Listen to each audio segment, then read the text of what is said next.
요한복음 6장에서 보도록 하겠습니다. 요한복음 6장 38절에서 40절. 하나님의 말씀을 겸허한 마음으로 받들어 읽겠습니다. 내가 하늘에서 내려온 것은 내 뜻을 행하려 함이 아니요 나를 보내신 이의 뜻을 행하려 함이니라. 나를 보내신 이의 뜻은 내게 주신 자 중에 내가 하나도 잃어버리지 아니하고 마지막 날에 다시 살리는 이것이니라. 내 아버지의 뜻은 아들을 보고 믿는 자마다 영생을 얻는 이것이니 마지막 날에 내가 이를 다시 살리리라 하시니라. 아멘. 하나님께서 저에게 주신 말씀입니다. 기독교 신앙의 가장 중심이 되는 목적은 세상을 구원하는 것입니다. 하나님은 이것을 위해서 마음에 작정하신 것이 있는데 성경적인 용어로 말하면 하나님의 영원한 뜻이라고 할 수가 있습니다. 만약에 하나님께서 구원을 위해서 작정하신 뜻을 이루지 못하시면 아담 이후에 모든 생명을 가졌던 사람들은 모두 멸망하게 될 것입니다. 그리고 하나님은 자신의 계획과 뜻에 실패하는 것이 되므로 하나님이 되실 수가 없습니다. 여기서 작정이라는 말이 가진 의미는 영어로는 디크리라고 하는데, 이 디크리라는 말이 가진 의미는 왕이 어떤 명령을 했을 때 그것이 법이 되는 것과도 같은 경우입니다. 그러니까 왕이 아니면 그것을 바꿀 수도 없고 변화시킬 수도 없고 반드시 이루어진다는 뜻에서 작정, 디크리라는 의미를 갖고 있습니다. 그래서 이 하나님의 뜻은 그 작정하신 대로 진행이 된다는 뜻입니다. 하나님이 되시는 이유는 그 어떤 것이 없어도 하나님 한 분 스스로 완전히 존재하실 수 있기 때문입니다. 이 말의 뜻은 이 세상에 하나님 외에 다른 모든 것들이 홀로 충만하신 하나님에게로부터 나왔다는 그런 말씀이 되는 겁니다. 이런 하나님을 신학적으로 사람들이 표현하기를 모든 것을 아시기에 전지하시다고 하시고 모든 것을 하실 수 있기 때문에 전능하신 분이라고 표현을 하는 거죠. 그래서 하나님께서는 실패나 불완전이나 혹은 죄와 허물이라는 것이 결코 적용되지 못하는 것입니다. 그렇다면 하나님께서 세상을 구원하시기 위해서 작정하신 일이 과연 무엇일까요? 이것을 밝히 아는 것이 여러분과 저에게는 매우 중요한 것이 되겠습니다. 그런데 문제가 있는데, 하나님께서 무엇인가 여러분을 위해서 직접 하시지 않으셨다면 사람으로는 절대로 하나님의 구원을 위한 그 작정을 이해할 수도 없고 또 깨달을 수도 없고 받아들일 수가 없다는 것입니다. 그래서 하나님께서 택하신 방법이 있는데 그 방법이 자기 자신의 뜻을 계시하시는 이유가 되는 겁니다. 그 계시의 방법 중에 가장 특별하고 가장 위대하고 가장 신비스러운 계시가 바로 하나님의 독생자 예수 그리스도를 이 땅에 사람의 모양을 가지고 보내신 것입니다. 우리가 복음서를 계속 읽다 보면 사람들이 예수 그리스도가 도대체 누구인가에 대해서 지대한 관심을 갖는 것을 보게 됩니다. 그리스도인이라고 자칭하는 수많은 사람들 중에 아직도 많은 사람들이 넓은 길을 가면서도 구원에 이를 것으로 생각하고 살아간다는 것이 굉장히 아이러니컬한 겁니다. 그러나 성경이 정의한 구원의 길은 넓은 길이 아니라 좁은 길이라고 명시했습니다. 예수를 믿는다는 것은 넓은 길을 가는 것이 아니고 그 좁은 길을 가는 것을 의미하는 것이죠. 좁은 길은 많이 가지고 갈 수 없는 길입니다. 그리고 좁은 길은 항상 혼자 걸어만 가야 하는 길입니다. 조금이라도 한눈을 팔 수가 없을 정도로 나만이 걸어가야 하는 길이기에 외롭기도 하고 고독스러울 때도 있는 것입니다. 그러므로 기독교에서 가장 중요하게 생각해야 하는 이 구원은 바로 예수 그리스도가 누구인가에 달려 있는 것입니다. 그리고 그분이 걸어가신 길이 넓은 길이 아니라 좁은 길이었다는 점을 우리는 망각해서는 안 되는 것입니다. 만약에 그렇지 못하면 여러분과 나는 실패한 신앙이 되는 것이고 궁극적으로는 넓은 길을 가다 멸망에 이르게 되는 것입니다. 스페인의 축구대표팀 카마초 감독이 2002년 월드컵 8강 경기에서 한국팀에게 승부차기로 패하고 난 후에 인터뷰하면서 이런 명언을 남겼습니다. 우리는 화려한 축구를 했다. 그리고 축구의 기술이나 능력 면에서 앞섰다. 그러나 골을 넣지 못해 졌다. 명언 중에 명언입니다. 축구에서 아무리 현란한 개인 구술을 부려가면서 멋있고 화려한 축구를 해도 골을 넣지 못하면 결국 지는 것입니다. 여러분과 나의 인생이 아무리 멋있고 화려해도 인생의 골을 넣지 못하면 그 인생은 결국 실패한 인생이 되고 마는 것입니다. 그런데 세상 사람들이 생각하는 인생의 골이 무엇이냐가 중요한 것입니다. 사람들은 화려하게 살기를 원합니다. 기술과 능력에 따라 대우를 받으며 돈을 벌어 안락하고 평안하고 즐기며 사는 것을 바랍니다. 그것이 인생의 골처럼 생각을 하죠. 그런데 오늘날 교회도 거기에서 예외가 되지 못했습니다. 그 무서운 화폐의 위력 앞에 교회도 무릎들을 꿇기 시작했습니다. 오늘날 교회들이 좁은 길을 가기를 거부하고 세상의 넓은 길을 택했습니다. 세상이 하는 것을 교회가 다 합니다. 세상이 하지 않는 것까지도 교회가 하는 겁니다. 그러나 우리 SK 교회 성도님들에게 제가 말씀드리고 싶은 것은 성경이 말씀하는 인생의 골은 교회가 아닙니다. 예수 그리스도십니다. 교회가 있어도 예수가 없으면 교회가 될 수가 없는 것이고, 교회가 있어도 말씀이 없고 복음이 없으면 교회가 없는 것과도 같은 것입니다.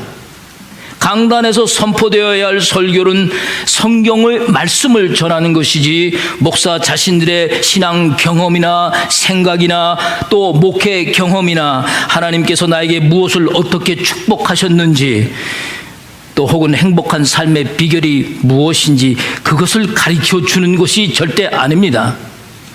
그런 것은 설교 시간이 아닌 다른 시간에 시간을 정해놓고 하면 됩니다. 보세요. 세계적으로 유명했던 오렌지 카운티의 그 수종교회 크리스탈 처치가 어떻게 사라져 버렸습니까?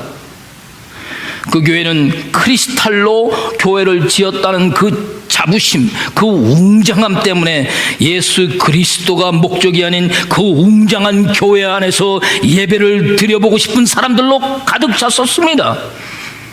그 교회를 구경하기 위해 찾아오는 관객들이 일주일에 수천 명이 되었습니다.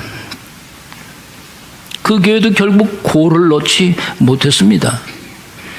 성경이 말씀하는 인생의 골은 아무리 멋있고 화려하게 삶을 살아도, 아무리 좋은 기술로 여러분이 돈을 많이 능력으로 벌어들인다 해도, 그리고 최고의 선한 행위를 또 최고의 인격을 가지고 살아도 넣지 못하는 것이 인생의 골입니다.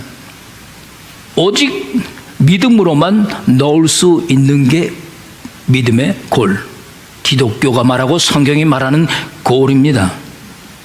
그러니 우리가 이 세상에서 먹고 살며 번영하는 것이 중요한 만큼 구원의 핵심이 되시고 영생의 근본이 되시는 예수 그리스도가 도대체 누구인지를 분명히 우리는 알아야만 합니다. 그리고 여러분이 알고 있는 그 예수 그리스도가 다 알고 있는 예수 그리스도가 아닐 수도 있습니다. 우리는 죽는 그 순간까지 예수 그리스도를 공부해야 하고, 그분을 배워야 하고, 그분을 알아야 하고, 그분을 깨달아야 하고, 그분을 받아들여야 하고, 그분을 따라가야 하는 것입니다. 생명 다하는 그날까지 그 일을 쉬지 않고 우리는 해야 하는 것입니다. 그렇다면 인생의 골이 되시는 예수 그리스도가 정말 누구십니까? 올해 한 해를 정리하면서 저는 이 말씀을 여러분과 나누고 싶습니다. 사람들은 그를 구원자라고 말합니다. 그분을 하나님의 아들로 고백을 합니다. 그분이 능력자요, 그분이 위로자요, 그분이 치유자요, 그분이 권세자라고들 말합니다. 이런 모든 것은 이미 드러난 예수 그리스도의 정체일 뿐입니다.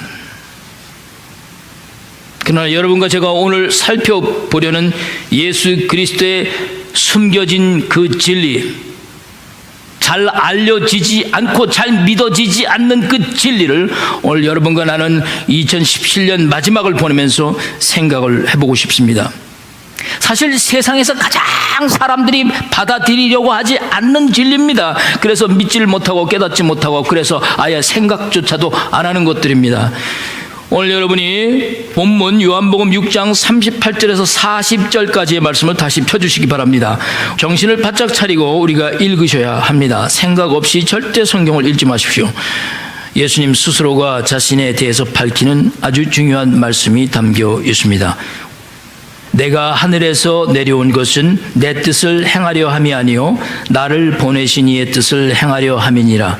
나를 보내신 이의 뜻은 내게 주신 자 중에 내가 하나도 잃어버리지 아니하고 마지막 날에 다시 살리는 이것이니라. 내 아버지의 뜻은 아들을 보고 믿는 자마다 영생을 얻는 이것이니 마지막 날에 내가 이를 다시 살리리라 하시니라. 아멘. 이 말씀을 자세히 보시면 예수 그리스도의 세 가지 숨겨진 정체성에 대해서 말씀을 하셨는데, 예수님 스스로가 하시는 말씀입니다. 첫째로 38절, 39절 두 번에 걸쳐서 반복되고 강조되는 말씀이 있습니다. 무엇입니까? 나를 보내신 이의 뜻이란 말씀이 두 번에 걸쳐서 강조되고 있죠. 예수님은 분명하게 지금 누구인가 의해서 이 땅에 보내지신 분이라고 말씀을 하고 있어요. 나를 보내신 이가 있다는 거죠. 보냄을 받았다라는 뜻은 혼자 스스로만 존재하시는 분이 아니라는 것을 입증하는 것입니다. 예수님은 누구에게로부터 보냄을 받았어요. 스스로 오신 것이 아닙니다. 다시 말해서 예수 그리스도께서는 자신과 유사한 본질이 아닌 동일한 본질을 가지신 분이 계시다는 뜻입니다.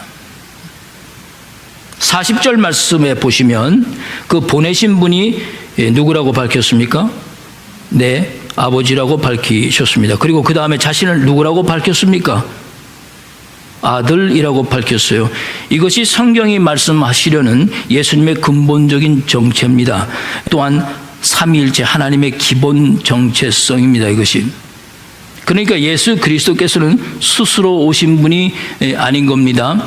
이분은 아버지 하나님의 뜻을 이루기 위해서 아버지로부터 보내지신 분입니다.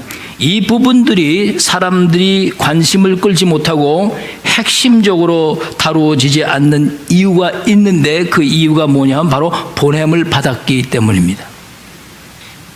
이 점에 대해서 3세기에 이미 아리우스라는 사람은 예수가 아버지로부터 보냄을 받았기 때문에 예수 그리스도는 하나님으로부터 창조되었다라고 주장을 했습니다. 어떻게 홀로 스스로 존재할 수 있는 분이 보냄을 받을 수 있겠는가? 그 질문을 세상에 던졌어요, 아리우스가. 수많은 사람이 그의 의견을 따라갔습니다.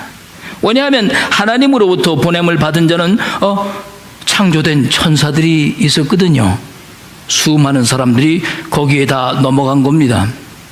이런 주장은 이미 325년 니케아 종교회의에서 이단으로 규정이 됐습니다. 그런데도 불구하고 1700년 정도가 흘렀음에도 불구하고 오늘날에도 예수 그리스도를 하나님으로부터 보냄을 받은 메신저 천사 중에 하나인 미가엘과 동일하다고 보는, 천사들이 보냄을 받았기 때문에 예수님도 보냄을 받았기 때문에 예수님이 천사와 동일하다라고 강조하면서 예수가 창조된 것으로 믿는 사람들이 바로 여호와의 증인입니다. 그리고 그들은 성육심과 삼위일체 하나님을 강력하게 부인하는 단체입니다. 얼마 전에 맥도날드 제가 가는 곳이 있는데, 요 교회 근처에 한국 분들, 나이가 드신 분들이 지그치 모여서 커피를 마시길래 제가 다가가서 정중하게 인사를 드리고, 너무 반갑죠. 그랬더니 이분들이 여호와의 증인이시더라고요. 그러면서 저를 잡아서 저하고 좀 어떻게 전도를 해보려고 하시더라고요. 예. 그래서 그냥 조용히 인사만 드리고 나왔습니다. 예. 두 번째 예수님의 숨겨진 정체성은 39절 말씀을 보십시오. 39절 말씀에 나를 보내신 이의 뜻은 내게 주신 자 중에 내가 하나도 잃어버리지 않고 마지막 날에 살리는 것이라고 했어요. 예수 그리스도께서 보내심을 받은 목적을 밝히고 있잖아요. 보냄을 받은 목적은 죽이는 것이 아니라 살리기 위해 오셨다는 거예요. 그런데 말씀을 자세히 보십시오. 모두를 살리는 것이라고 말씀했나요? 아니죠. 내게 주신 자 중에 내가 하나도 잃어버리지 않고 살리는 것이라고 했어요. 이건 남이 얘기하는 얘기가 아니고 예수님 자신이 말씀하는 거예요.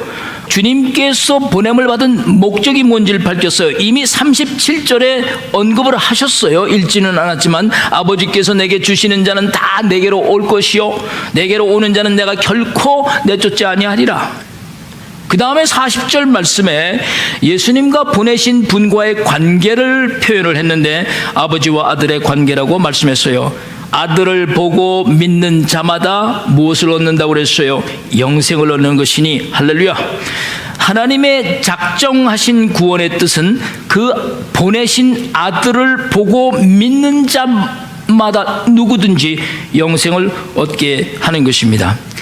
여러분과 내가 조심해야 될 것은 아들로 표현한 것은 사람들이 이해할 수 있는 가장 근접한 언어적 표현이기 때문에 아버지와 아들로 표현한 거지, 하나님과 예수 그리스도가 진짜 우리의 관계처럼 아버지와 아들이냐? 만약에 아버지로 표현한다면 아버지가 3명 되는 거잖아요.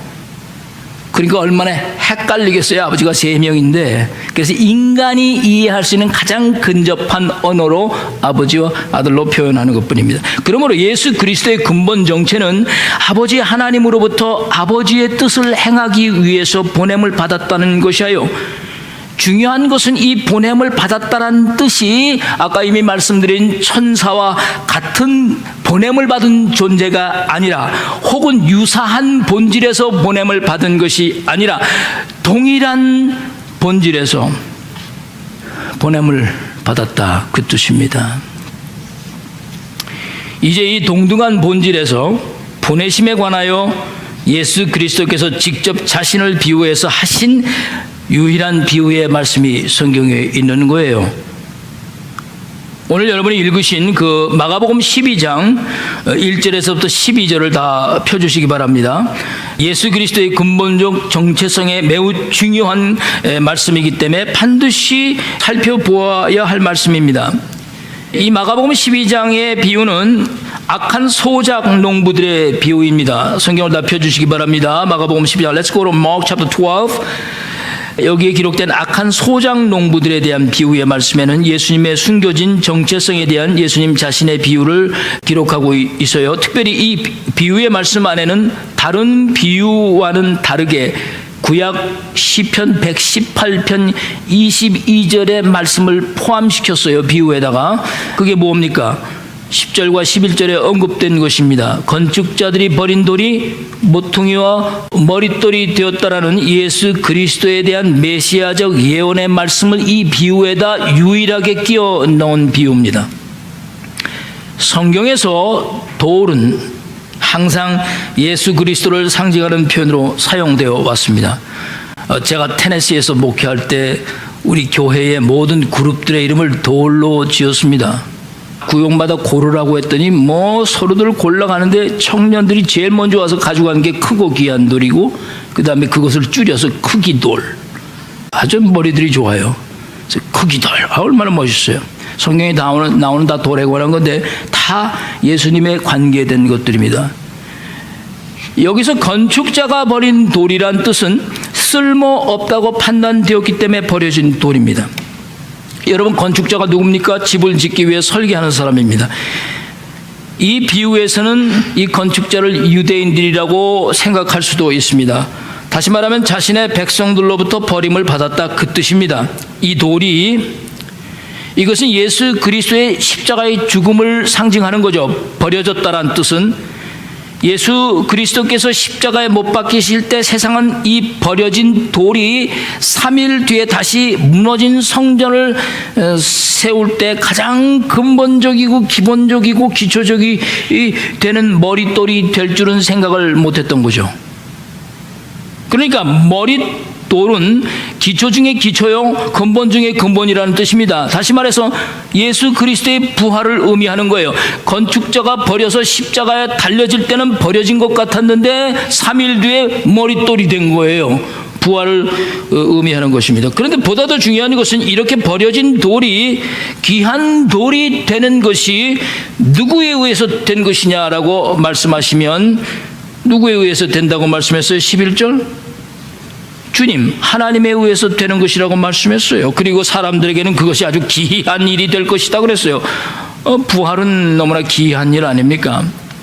그러므로 이 악한 소장 농부 비유의 가장 중요한 포인트는 여러 번에 걸쳐서 포도원 주인으로부터 보내심을 받은 그 수많은 종들이 맞고 버림을 당하고 죽기까지 했는데, 그런데 6절 말씀을 보십시오. 6절 말씀을 보시면 이제 최후 한 사람이 남았다고 그랬어요. 그리고 그 남은 한 사람이 누구라고 밝혔습니까? 사랑하는 아들이라고 말씀했어요. 예수님이 지금 말씀하시는 거예요, 이 비유는. 그런데 이 사랑하는 아들마저도 존대를 받지 못하고 소장 농부들이 잡아 죽여 포도원 밖에 버렸습니다. 보세요. 이미 보냄을 받은 종들이 모두 얻어맞고 죽임을 당했어요. 그렇다면 이제는 주인이 직접 와야 할 터인데 사랑하는 아들을 이런 위험한 상황에 보내는 이유가 도대체 무엇일까요? 그것은 그렇게 해야만 할 분명한 작정된 목적이 있기 때문입니다. 아버지가 직접 오지 않고 그 아들을 보내야 할 작정된 일이 있기 때문에 그래요. 이것이 바로 경륜적 삼위일체 하나님을 뜻하는 암시가 있는 거죠.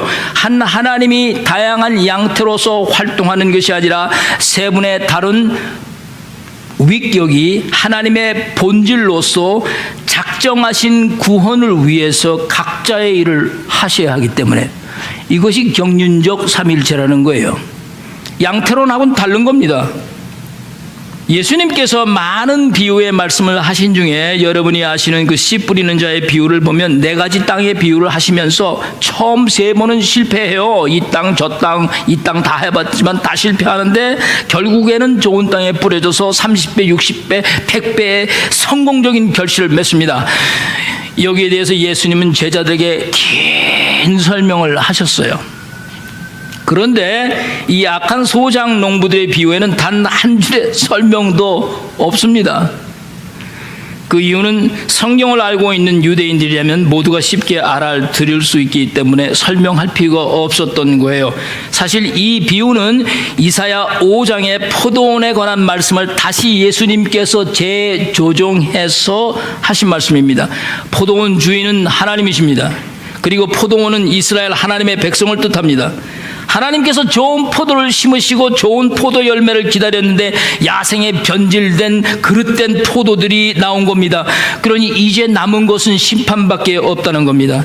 하나님의 백성이 원래 하나님께서 부르신 목적에서 끈질기게 벗어나면 최후의 결말이 무엇인지를 밝혀주는 거예요. 수많은 예언자들을 보냈지만 때리고 죽이고 하면서 거절하고 자기들의 고집대로 갔고 결국 작정된 사랑의 아들을 보냈어도 결국 그를 죽이고 말았다는 거죠. 그러니 유대인 입장에서는 예수님만 죽이면 모든 것이 해피엔딩이 될 줄 알았던 것입니다. 이 비유에서는 아들이 죽는 것으로 씨 뿌리는 비유처럼 반전이 없이 이야기는 끝나지만 예수님은 그 마지막에 시편 118편 22절의 말씀을 남겨주셨습니다. 왜? 반전이 있을 것을 예고하신 것입니다. 건축자가 버려진 돌이 머릿돌이 될 것이다. 그러므로 악한 소장 농부의 비유는 예수님 자신에 대해서 스스로를 비유하신 중요한 말씀입니다. 자신을 죽이고 배척한 사람들에 대한 마지막이 어떻게 될 것인지를 보여주셨습니다. 그러므로 이 비유에서도 보내심을 받은 사랑하는 아들 예수 그리스도는 홀로 존재하시는 분이 아니라는 걸 밝히는 거예요. 그분에게는 동등한 본질을 가진 아버지와 성령이 함께 계시다는 겁니다. 그들은 서로를 상호 내재하면서 그리고 서로를 극진히 사랑하고 존대하면서 한 하나님으로서 자신들의 영원한 목적인 구원을 위해서 경륜적으로 자기의 일을 하시는 하나님이시라는 것입니다. 여러분과 제가 살고 있는 지금 이 세상에는 그 어떤 때보다도 신의 존재와 활동에 대해서 사람들이 갈망하고 있는 시대입니다. 나는 우리 자녀들을 생각하고 그들을 놓고 기도할 때마다 가슴이 메어집니다. 우리 때보다 더 어려운 시대를 살아야 하기 때문입니다. 역사적으로 세상 사람들이 알고 믿어왔던 신에 대한 가장 기본적인 원칙은 신적 본질은 절대로 divided, 나눌 수가 없다는 겁니다. 그래서 그리스 신화를 보면 그리스 신화의 그 18개의 신들은 상호 내재하거나 협력하거나 서로 사랑하고 존대할 줄 모르는 신들입니다. 그들은 계속해서 투쟁하고 싸워온 신들입니다. 이 신의 단일성에 관한 문제는 모든 종교에서 당연하게 여겨지는 원칙입니다. 신은 나누어질 수 없다. 오직 기독교에서만 삼위일체 하나님의 신을 믿습니다. 그래서 유일신을 믿는 유대교와 이슬람교에서는 당연히 기독교를 세 개의 다른 신을 섬기는 다일신을 믿는 종교로 보는 것입니다. 그래서 기독교에 대해서 반감을 가질 수밖에 없어요. 이슬람교가 왜 기독교를 그렇게 미워하냐면 바로 이 삼일체 하나님에 대한 신앙을 가졌기 때문입니다.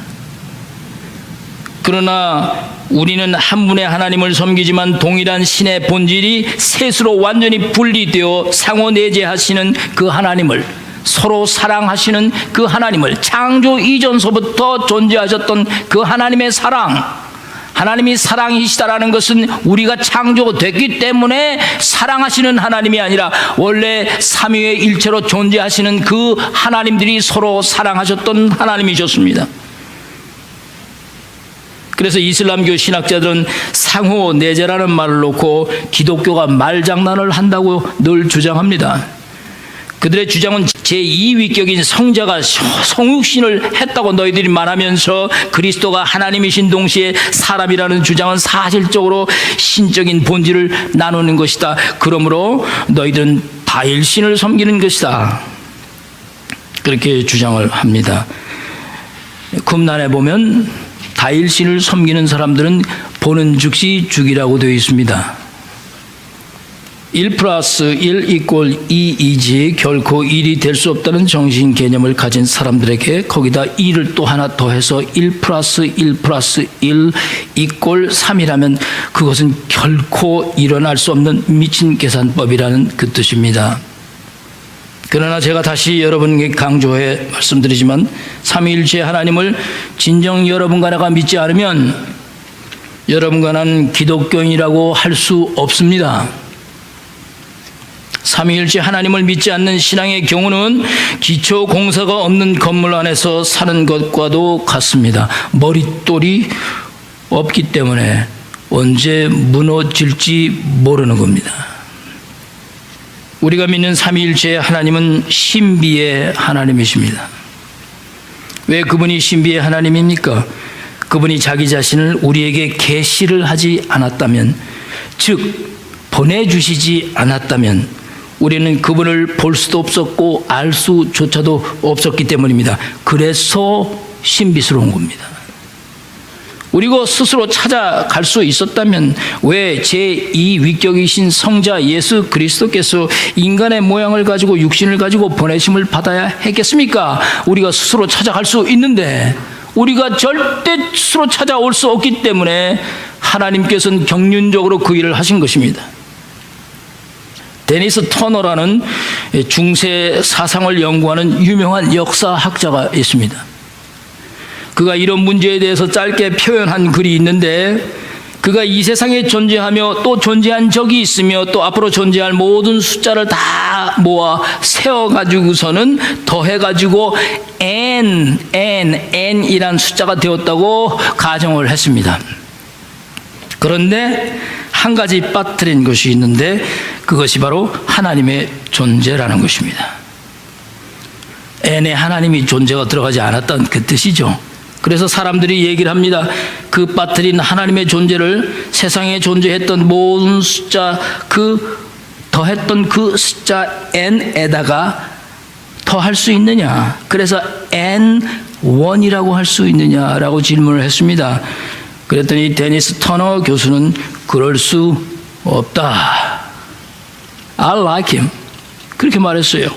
왜냐하면 하나님이라는 분은 어떤 숫자에 하나가 더해질 수 있는 그런 존재가 될 수 없다라는 그의 논리였습니다. 왜냐하면 하나님은 우주 안에 존재하는 다른 모든 것 중에 하나가 아니기 때문이라고 설명했어요. 하나님은 우주 밖에 존재하시는 분으로 세상과 우주 전체를 다스리는 분이지 우주 안에 포함될 수가 없다는 거죠. 그래서 빠뜨린 거예요. 우리가 창조물을 하나, 둘, 세듯이 하나님을 우리가 세는 그 숫자에 적용할 수 없다. 그러므로 여러분과 제가 믿는 하나님을 여러분과 내 생각 속에 집어넣어 숫자로 계산하려고 하는 이 판단과 이 자세를 버리라는 겁니다. 하나님은 그렇게 이해될 수가 없고 그렇게 받아들여질 수가 없다는 거예요. 그분은 신비스러운 하나님이기 때문입니다. 그러면 마지막으로 기독교에서 말하려는 이 셋이 하나라는 것은 도대체 무엇을 의미하는 겁니까? 아주 중요해질 수밖에 없습니다. 삼위일체 하나님에 대해서 빼놓을 수 없는 말씀이 오늘 여러분이 읽으신 요한복음 10장에 담겨 있습니다. 요한복음 10장 30절을 다 펴주시면 분명하게 예수 그리스도께서 선포하신 말씀이 있습니다. 우리 같이 한번 읽어볼까요? 시작. 나와 아버지는 하나이니라 하고, 이 말씀은 유대인들로 하여금 예수 그리스도를 향해서 돌을 들어 치려고 할 정도로 그들에게 충격적인 말이었어요. 사람들은 예수가 정말 그리스도인인지 알고 싶었어요. 10장 24절을 보십시오. 요한복음. 유대인들이 애워싸고 이르되 당신이 언제까지나 우리의 마음을 의혹하게 하려 하나이까 하면서 당신이 그리스도라면 밝히 말씀해 주소서. 알고 싶다고 했어요. 그러면서 25절 말씀에 벌써 25 예수님께서 이미 자신이 그리스도라는 것을 말했지만 그들이 믿지 않았다고 밝히면서 자신이 아버지의 이름으로 행하는 일들이 자신이 누구인지를 밝히는 것이지만 그들이 믿지 않았다고 말씀하고 있어요. 그리고 믿지 못하는 이유에 대해서 너희가 내 양이 아니기 때문이다. 그렇게 말씀하셨습니다. 다시 말하면 하나님 아버지께서 그리스도 예수에게 주신 그 믿음의 수에 포함되지 못했다, 그 뜻입니다. 그리고 자신과 하나님 아버지와 하나라고 말씀했어요. 중요한 것은 이 말씀에서 이 하나라는 뜻은 존재적으로 하나라는 뜻이 아니라 활동적으로 하나라, 그 뜻입니다. 즉 하나님 아버지의 목적과 그 하나님 아버지의 뜻과 그 하나님 아버지께서 행동하시는 그 모든 것이 자신이 하는 것과 똑같은 것이라는 거예요. 그래서 하나라는 뜻입니다. 자신이 하는 이 모든 행위들이 하나님 아버지께서도 하시는 것이고 성령님께서도 하시는 것이고 하나님 아버지의 목적과 뜻과 행동은 또한 자신이라고 말씀하는 것입니다. 그래서 하나다, 그 뜻입니다. 그렇다면 하나님 아버지와 예수 그리스도께서 같은 목적과 같은 뜻과 같이 행동하는데 무엇을 위해서 하나님 아버지와 예수 그리스도께서 그렇게 같은 목적을 가지고 같이 행동하시는 것일까요? 바로 여러분과 나를 위해서입니다. 여러분과 나처럼 믿음을 가진 자들을 위해서입니다. 그래서 믿는 자들을 보호하시고 그들을 끝까지 구원하시는 목적으로 행동을 하시는 것입니다. 오늘 우리 본문으로 읽은 요한복음 6장 38절과 40절 말씀에서 그것을 밝히 예수님께서 드러내신 것입니다. 하나님 아버지와 예수 그리스도께서 같은 목적과 같은 뜻을 가지고 함께 행동하시는 근본적인 이유는 그 어떤 것도 아니라 마지막 날에 예수 그리스도 안에 있는 모든 믿는 자들을 살리기 위함이라고 하셨어요. 성자이신 예수 그리스도께서 분명하게 하늘에서 내려오셨다고 보냄을 받았다고 밝히면서 삼위일체의 제2격인 성자 예수 그리스도께서 사람의 육신을 입고 이 땅에 오신 이유는 작정된 일인데 마지막 날에 예수 그리스도를 믿는 모든 자들을 살리기 위함이라는 것입니다. 이것이 복음입니다. 예수님의 숨겨진 정체성을 여러분과 내가 바로할 때 우리의 구원을 위해서, 우리의 영생을 위해서 하나님 아버지로부터 보냄을 받은 그 예수 그리스도를 흔들림 없이 받아들이고 믿으시기를 주의 이름으로 간절히 축복을 드립니다. 우리 같이 기도드리겠습니다.